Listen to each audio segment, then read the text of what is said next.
नमस्कार साथियों, success study Baloda YouTube channel में आपका स्वागत है।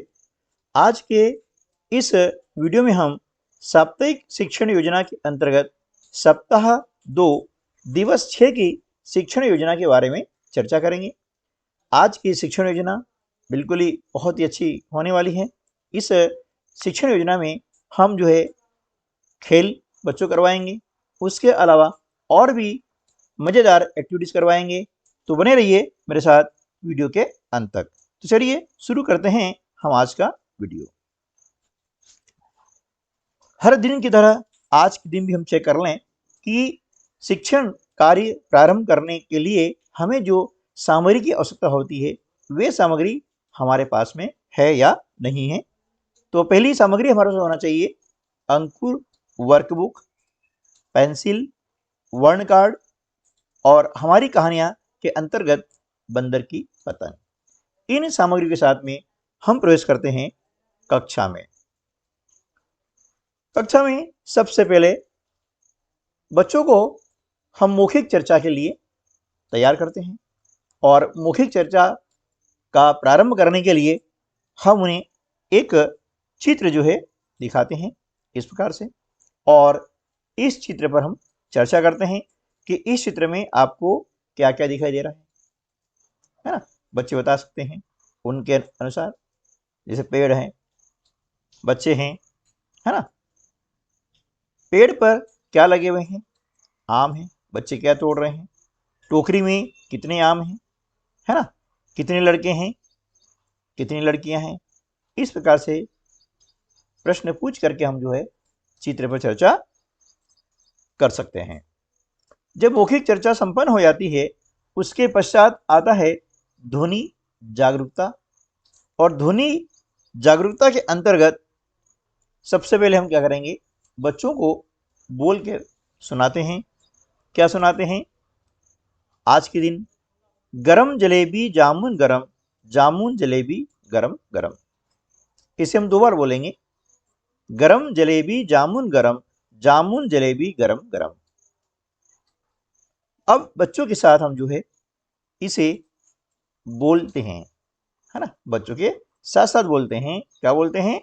गरम जलेबी जामुन गरम, जामुन जलेबी गरम गरम। उसके बाद अब हम बच्चों को खुद से बोलने के लिए कहेंगे कि अब आपको बोलना है गरम जलेबी जामुन गरम, जामुन जलेबी गरम गरम। इस प्रकार से ये एक्टिविटी हम करवाते हैं। इसके पश्चात अब बारी आती है आओ खेलें खेल। चूंकि बच्चों को स्वभाव से ही खेल पसंद होता है, तो हम उस खेल के माध्यम से ही हमारा अध्यापन कार्य संपन्न करवाते हैं। तो आज का जो खेल है उसका नाम है पहचानो पहली आवाज। इस खेल के अंतर्गत बच्चों को बताएंगे कि आपको शब्द की पहली आवाज की पहचान करनी है और सही आवाज पहचानने पर हाथ ऊपर करना है। ठीक है ना। हम इसके पहले वर्ण बच्चों को बता चुके हैं। अभी तक हमने बच्चों को 6 वर्ण सिखा दिए हैं। अब उन वर्णों की ध्वनि पहचान करने के लिए खेल है ना। अब ये शब्द क्या हो सकते हैं? वे शब्द हो सकते हैं कलम, आगरा, सड़क, आम, आरी, रथ, पकड़, कमल, हल, नमक, सबक, रबर, पलक, कलश, आरती, सड़क, पलास, रतन, नयन, हलक, हल्का, नरम, नमन, नकल, कमर। इस प्रकार के शब्द हो सकते हैं। इसके अलावा भी आप अपने स्तर पर अन्य शब्द भी बच्चों को बता सकते हैं। हमारा उद्देश्य इसे इतना है कि बच्चा उस शब्द की पहली आवाज को पहचान ले। ठीक है। अब ये खेल जब बच्चे करते हैं तो बच्चे बहुत ही खुश और आनंदित होते हैं। अब ये खेल खेलने के बाद अब हम अगली जो एक्टिविटी है वो भी करने वाले हैं और उस एक्टिविटी का नाम है तोड़ो फिर जोड़ो, है ना, तोड़ो फिर जोड़ो। इसके लिए हम क्या करेंगे कि कोई भी एक शब्द बोलते हैं और उसकी आवाज तोड़ करके बच्चों को बताएंगे कि उसमें कितनी आवाजें हैं और कौन कौन सी हैं। जैसे पपीता, पपीता शब्द में 3 आवाजें हैं, प पी ता। इस प्रकार से बच्चों बताएंगे कि पपीता शब्द में 3 आवाजें हैं, प पी ता। ठीक है ना।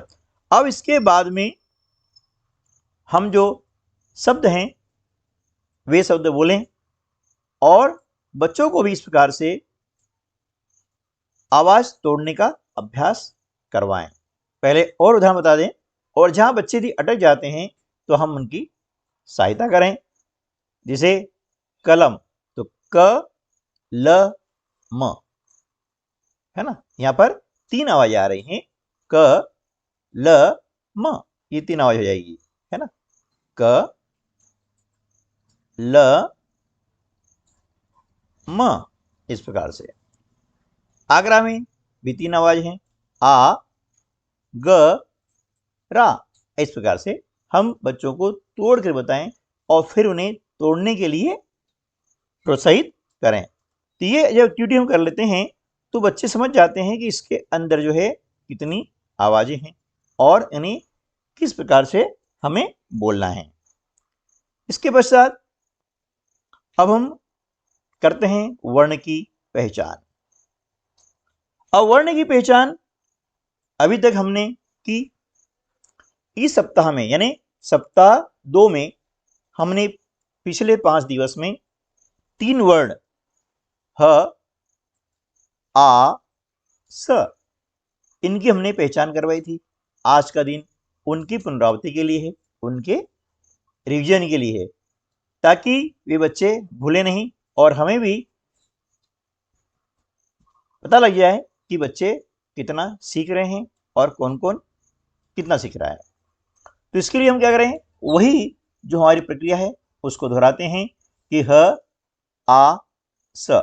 ये वर्ण कार्ड बच्चों को दिखाएं और पढ़ करके बताएं कि यह ह आ स है ना। 3 कार्ड हमारे हो गए हैं। कौन कौन से 3 कार्ड, ह आ स, है ना।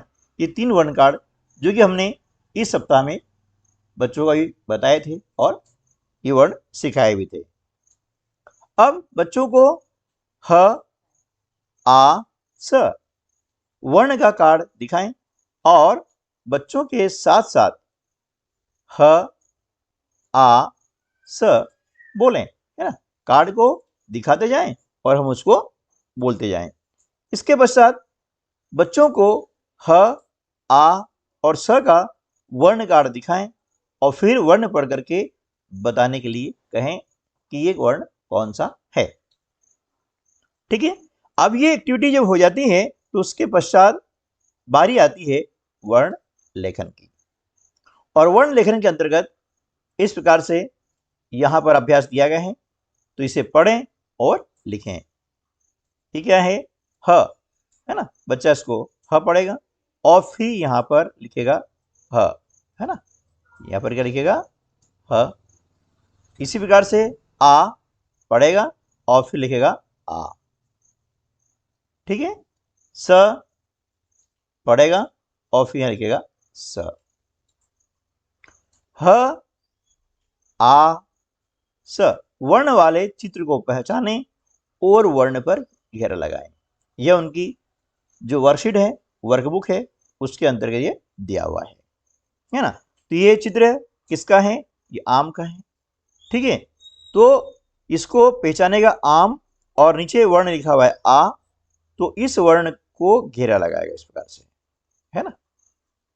बस स वर्ण है, उस पर इस प्रकार से उसको घेरा लगाना है।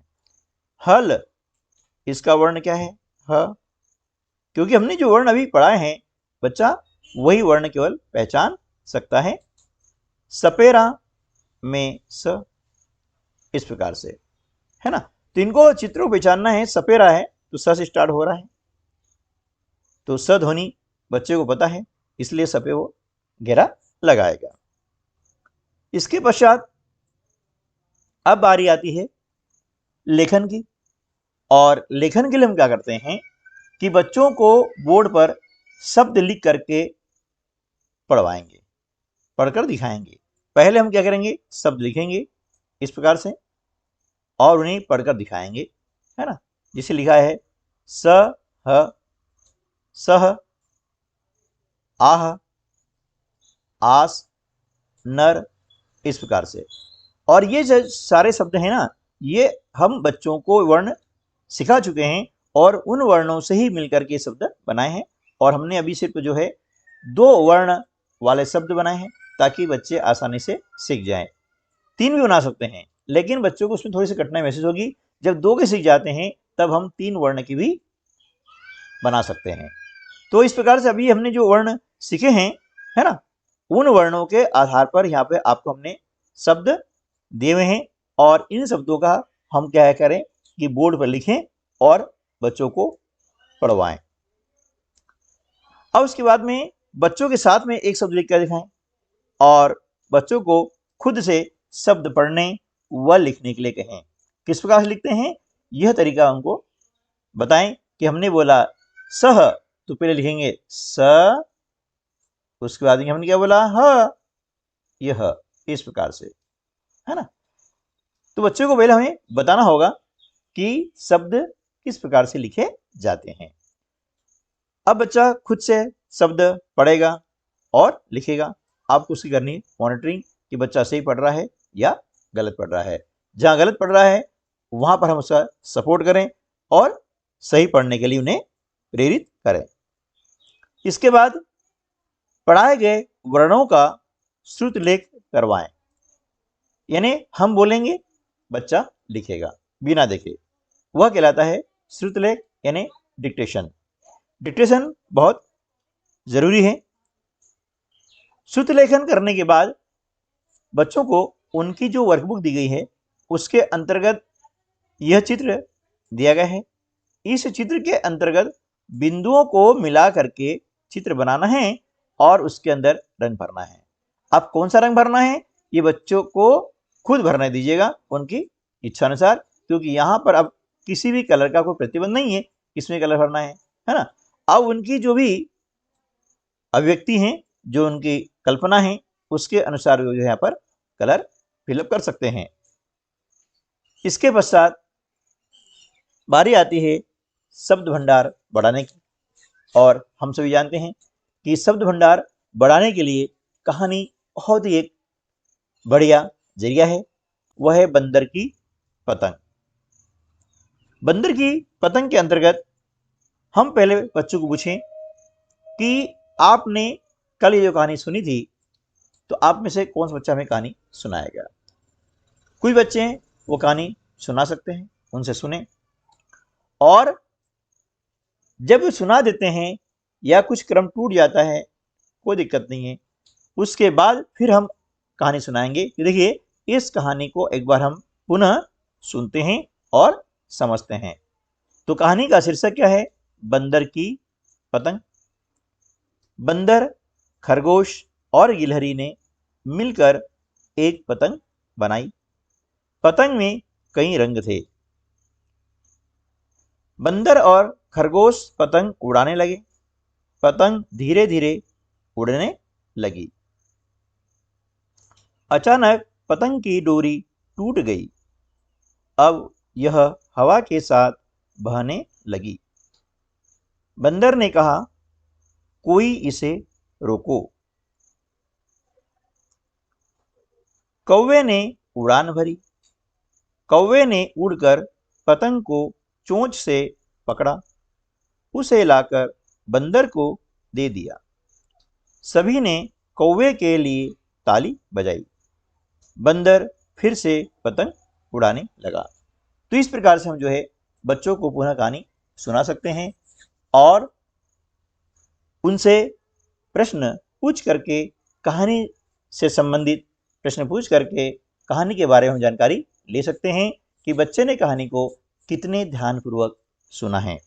तो आज के वीडियो में बस इतना ही, मिलते हैं अगले वीडियो में। तब तक के लिए नमस्कार, जय हिंद।